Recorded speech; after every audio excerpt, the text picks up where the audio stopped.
Okay, I haven't had a chance to just officially welcome everyone yet, so welcome. Especially want to welcome you if this is your first time here joining us. If we haven't had the chance to meet yet, my name is Caleb. I'm lead pastor here at Uncharted, and I'd love to actually meet you right after the service before you head out. We do have a table for you. You can grab a book or learn about how to get involved after the service on your way out. We got a table there. So we're in a series on Daniel. If you were with us last week, we got this picture of King Cyrus taking over Babylon. We got this picture of what's happening inside.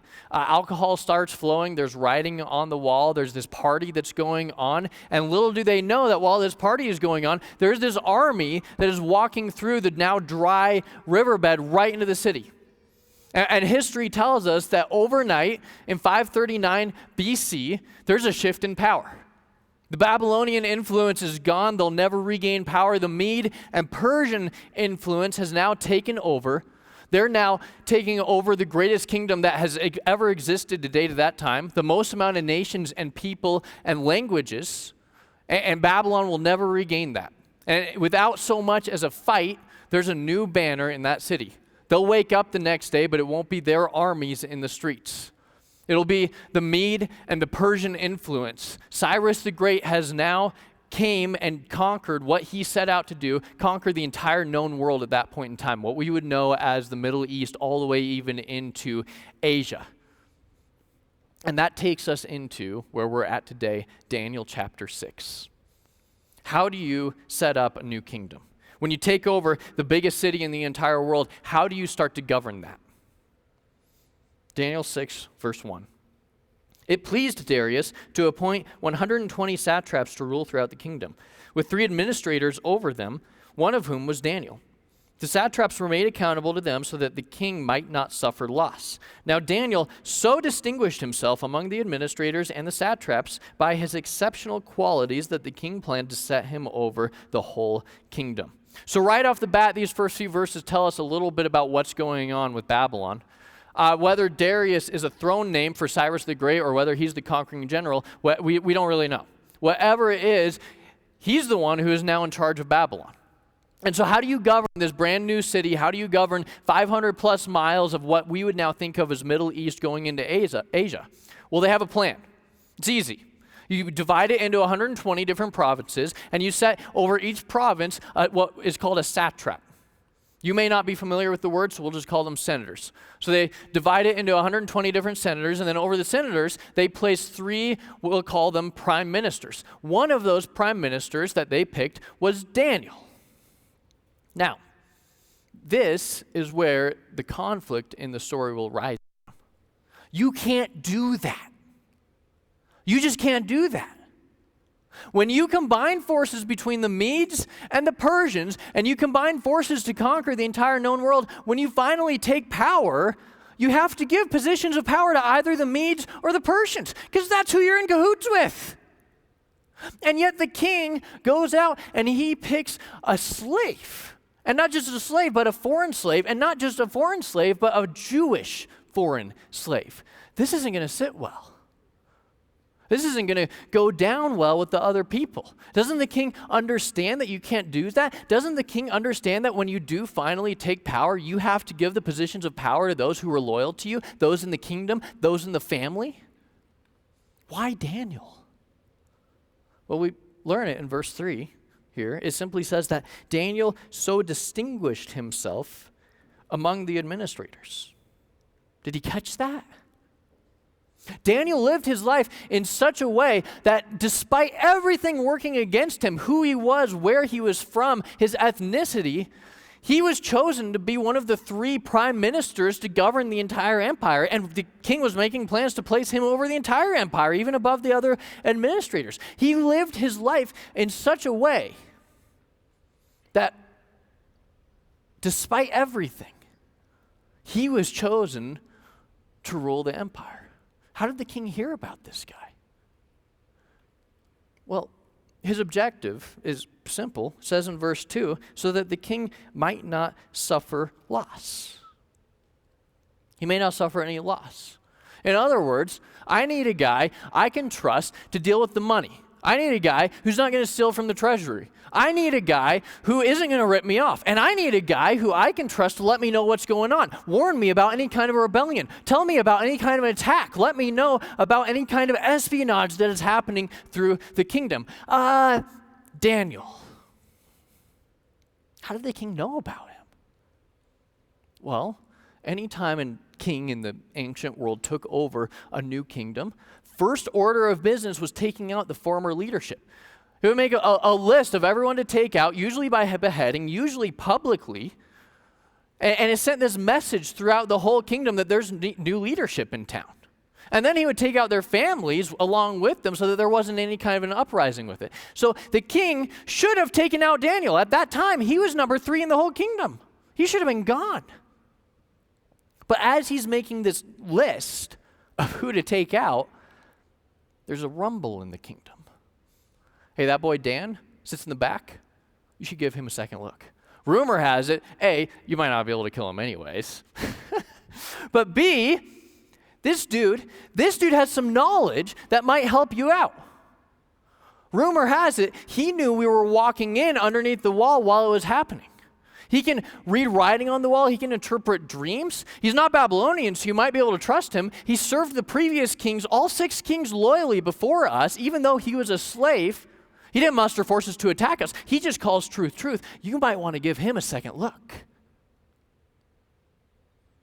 And then he lives his life in such a way that he rises to the top. He distinguished himself. So here the plot thickens. Verse 4. At what?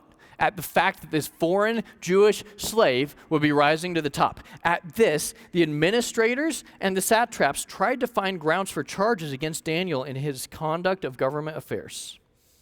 But they were unable to do so.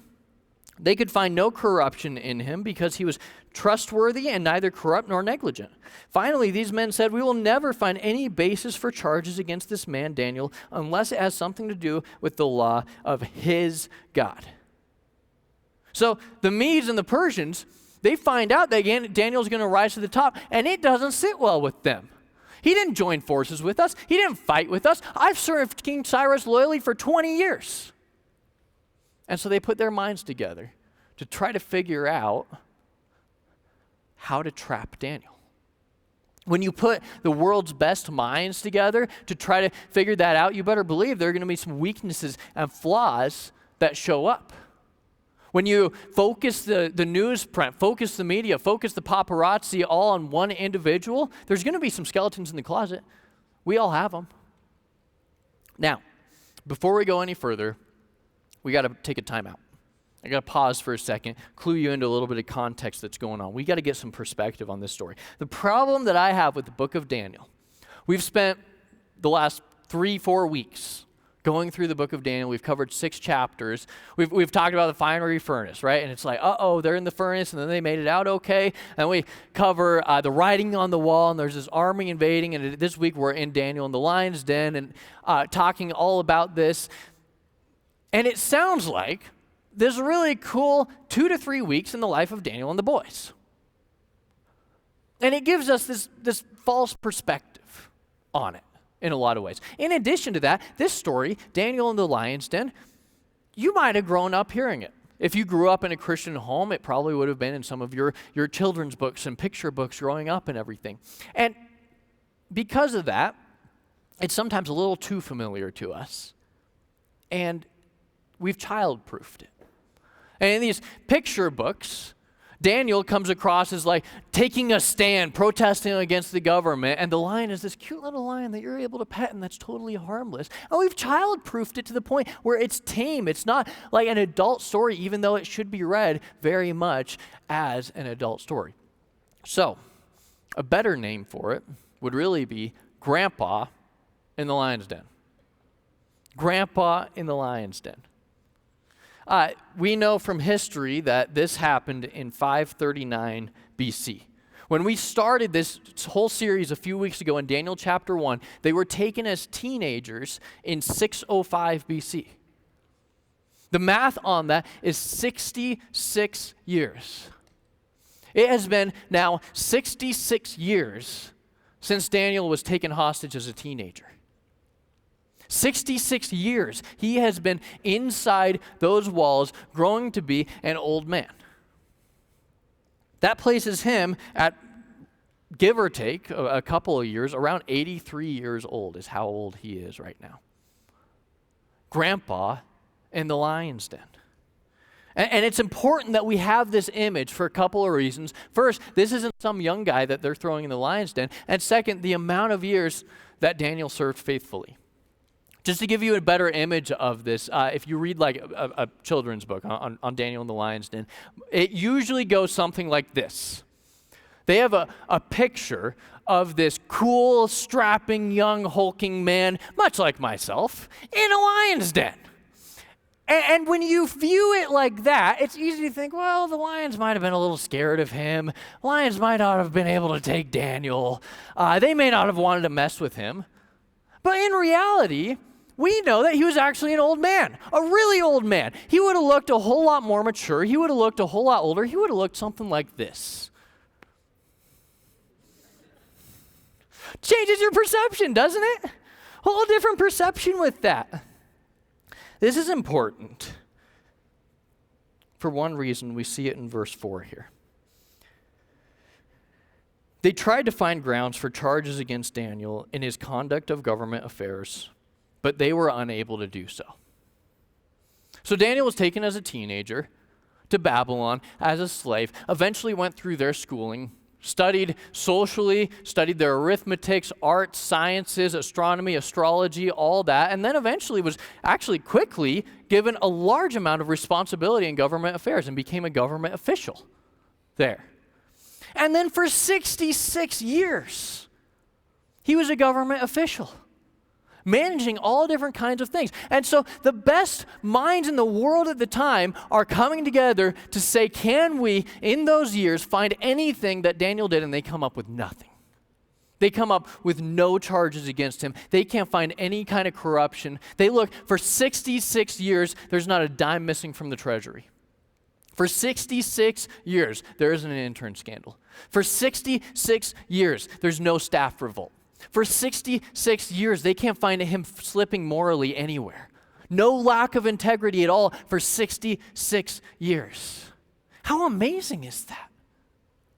He lived a life that demanded an explanation. And as Christians, when we walk the Christian faith, it's not just the title that we take on, it's living a lifestyle that demands an explanation from people around us. These guys poked and they prodded at Daniel's life for 66 years, and they couldn't find any corruption, they couldn't find any negligence, they couldn't find any skewed files, they couldn't find any estimate that was unduly padded, they couldn't find any work materials that were tucked quietly away in a garage, they couldn't find any neighbor who had a list of I told you so's, they couldn't find any group of people that he was over that would say, I'll tell you about the early years. They couldn't find any corruption, they couldn't find anything.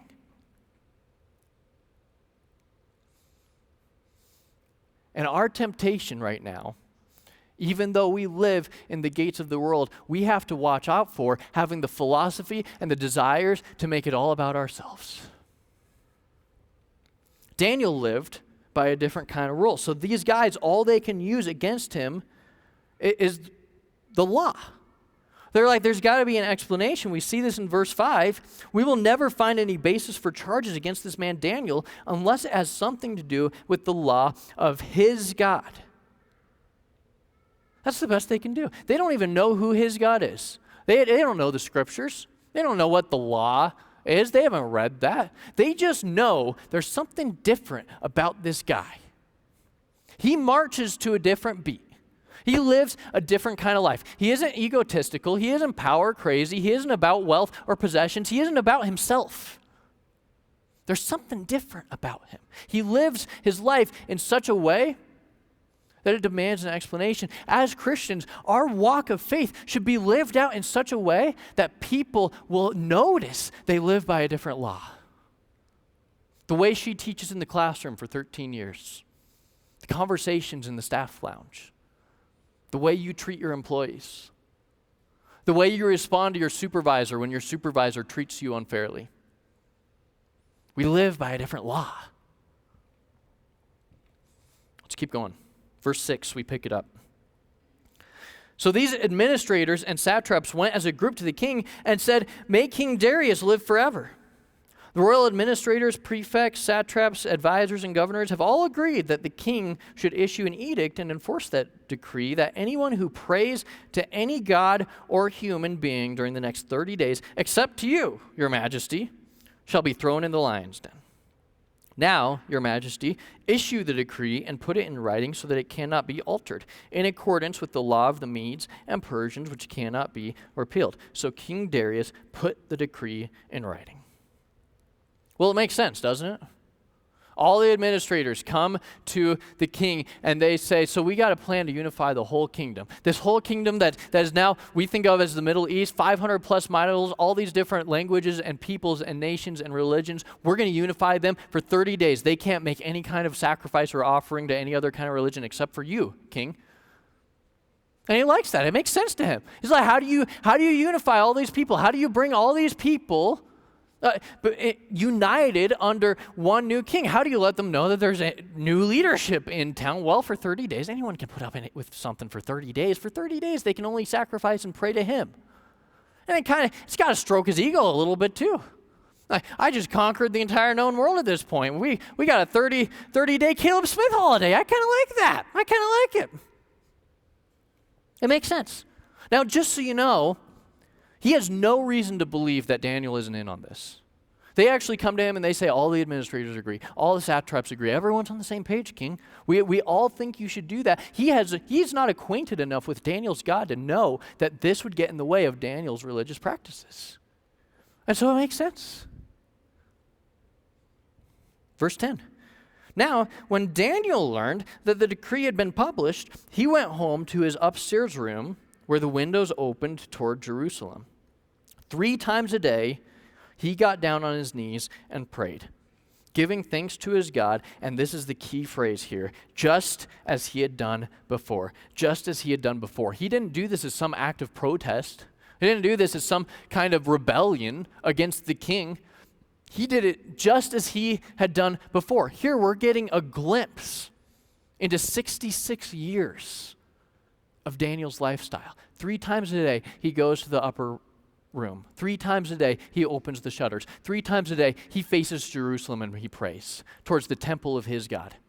Yeah, they destroyed the temple, but he knows scriptures well enough to know that God promised that he would build his kingdom. And so he faces Jerusalem where the promise was made. 3 times a day, he does this. This is his lifestyle. The king isn't asking him to sin or something. The king is asking him to change his whole lifestyle that he has had since college. Then these men went as a group and found Daniel praying and asking God for help. So I did a little research into this week. I looked into the architecture in 539 BC. Turns out it's pretty hard to find information on that. So I dug up a little bit of information, and what I could find is usually the windows in homes in that day were on the second floor of the house. Usually heat would rise and it would get really hot and stuffy on the second floor of the house. Typically the windows didn't have glass or anything. They had some kind of lattice work that was always open to allow the breeze to come in and cool the room down. And typically the windows were a little bit higher up than what you and I would typically consider a normal window. Now, even if it was a large window, I would guess that you would have to be trying really hard to get a look at the bearded dude praying 3 times a day. You had to be going out of your way for that. And so Daniel, he's not protesting. It's not like he's going down to the town square and saying, "Oh God, I pray to you." He's just doing what he's always done. He's just praying as he's always prayed. And he has to decide, will he give up this lifestyle that he's had his whole life for 30 days and make this king number 1? And for him, it's not even a decision. He made that decision back as a teenager. He's not going to give it up, so he keeps it going. Meanwhile, he probably has dudes climbing palm trees on the neighbor's roof trying to get a look at him. Look at that dude praying. He's doing it. Watch these clowns in action. Verse 12. So they went to the king and spoke to him about his royal decree. Did you not publish a decree that during the next 30 days, anyone who prays to any god or human being except to you, your majesty, would be thrown into the lion's den? The king answered, the decree stands in accordance to the law of the Medes and Persians, which cannot be repealed. The king's basically like, you were there. You brought this up. They're like, oh yeah, I think I remember something about that. Then they said to the king, Daniel, who is one of the exiles from Judah, Daniel, the slave, Daniel, who doesn't belong here, Daniel, who thinks and acts differently than us, Daniel, who has no business being in this kind of position, Daniel, one of the exiles from Judah, pays no attention to you, your majesty, or to the decrees you put in writing. He still prays 3 times a day. When the king heard this, he was greatly distressed. He was determined to rescue Daniel and made every effort until sundown to save him. When the king heard this, that's first person. When the king heard this, he wasn't distressed at Daniel. When the king heard this, he was distressed and disappointed with himself. He looked at them and realized, I've been suckered. I should have seen this one coming. And so he made every effort until sundown to save him. But now the king has a problem. The problem is that when the culture of the day, they believed that the king was like a god. And the king had revelations from the gods. And what the king writes down as a decree is from the gods. And so you can't rip it up, because if you rip it up, you're ripping up for something from the gods, which means they have the wrong king. And boy, is he trapped by his own power. So he's racking his brain until sundown to try to save him. I could overfeed the lions. Give him a bunch of meat. Oh, 83-year-old me. I could break out the blow dart, tranquilize him, put him in no-do land for the next 48 hours, right? But he realizes that anything he does will just undermine his own power. So he's distressed until sundown. Sundown, they come back. Verse 15. Then the men went as a group to King Darius and said to him, remember, your majesty, that according to the law of the Medes and Persians, no decree or edict that the king issues can be changed. There's no getting out of this, king. Can't do anything. So the king gave the order, and they brought Daniel and threw him into the lion's den. The king said to Daniel, may your God, whom you serve, continually rescue you. That last verse, that's critical. Make sure to underline that. May your God, whom you serve, continually rescue you. That's really the only prayer in the whole chapter. May your God, whom you serve continually, not just on the weekends, not just occasionally, not just on the holidays, may your God, whom you serve continually, 24 hours a day, 7 days a week, whom your God, that your lifestyle has pointed to your entire life, man, I sure hope he comes through for you. May your God, whom you serve continually, rescue you. So he has no choice. Throw him in the lion's den. Verse 17. A stone was brought and placed over the mouth of the den, and the king sealed it with his own signet ring and with the rings of his nobles, so that Daniel's situation might not be changed. Then the king returned to his palace and spent the night without eating and without any entertainment being brought to him, and he could not sleep. At the first light of dawn, or in other words, the time when that trial or execution should have legally been over, the king got up and hurried to the lion's den. When he came near the den, he called to Daniel in an anguished voice, Daniel, servant of the living God. That's significant. He now recognizes that Daniel's God is a living God. This is in a world where gods are filled with bronze, silver, wood, gold, whatever, and he says, servant of the living God. Has your God, whom you serve continually, been able to rescue you from the lions? And I don't know how Daniel would have played this one. If it were me, I just would have kicked back and waited for a while.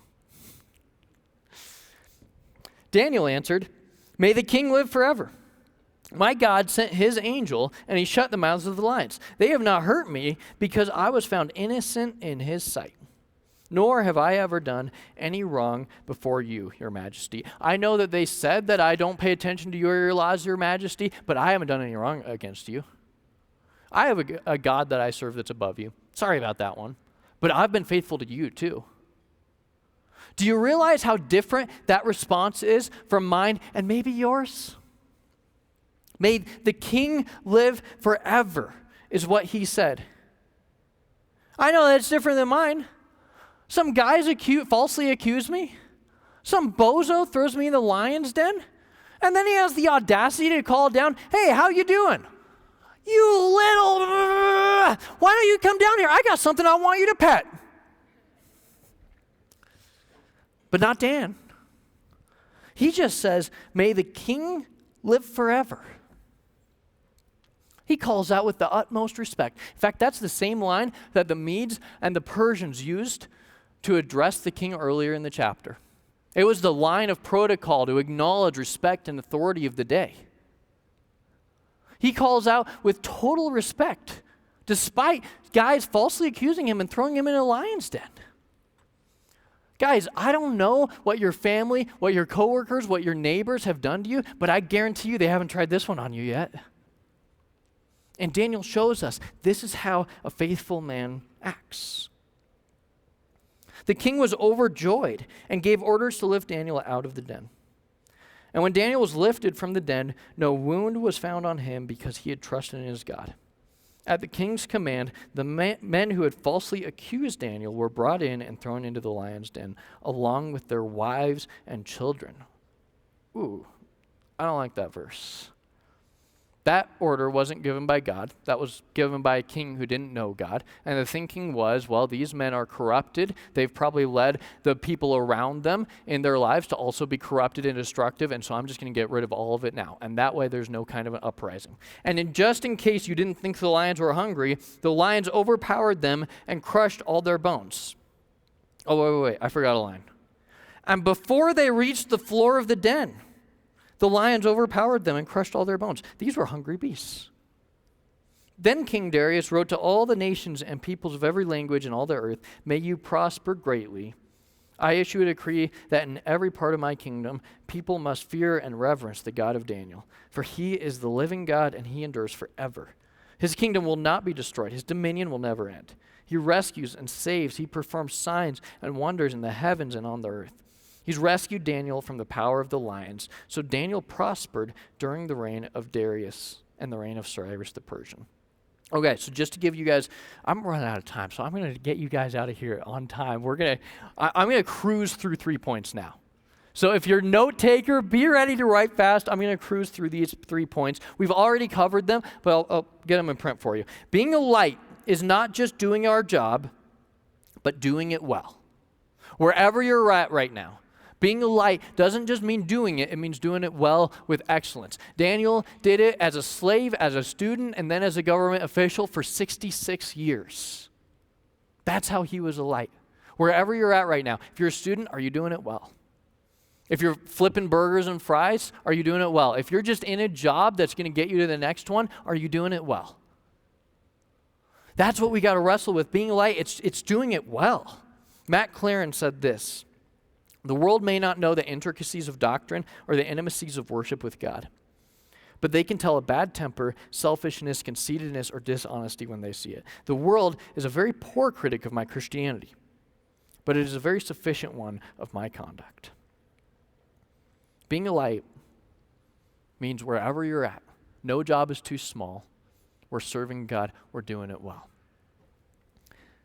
And then that leads into the next one. Past faithfulness is preparation for future faithfulness. What you're doing well determines what God can do with you in the future. Are you doing well with the little things? Because a lot of the time, that's a test for future faithfulness. When you have these little menial things, do you do it well? Do you really invest yourself like you're serving God? That's a measure for future faithfulness. 2 Chronicles 16, it says this, the eyes of God seek throughout the land, looking for parts that are devoted to him. And then the final one. Our greatest challenges to faithfulness may be our possessions or positions.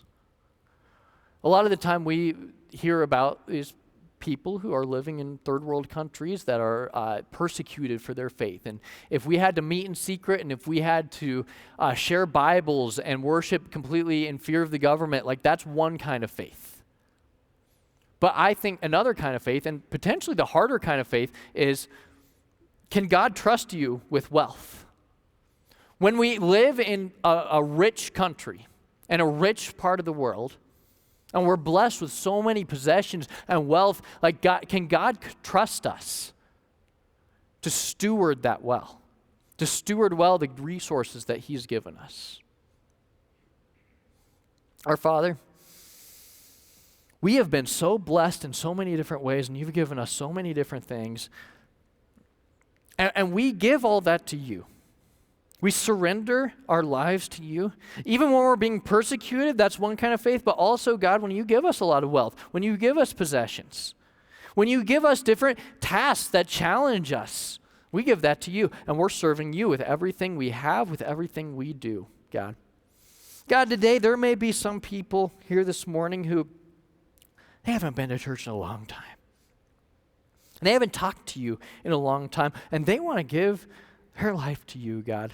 So we lift them up, God, and together we say we surrender our lives to you. We choose to follow you. You, Jesus, are our Lord and Savior.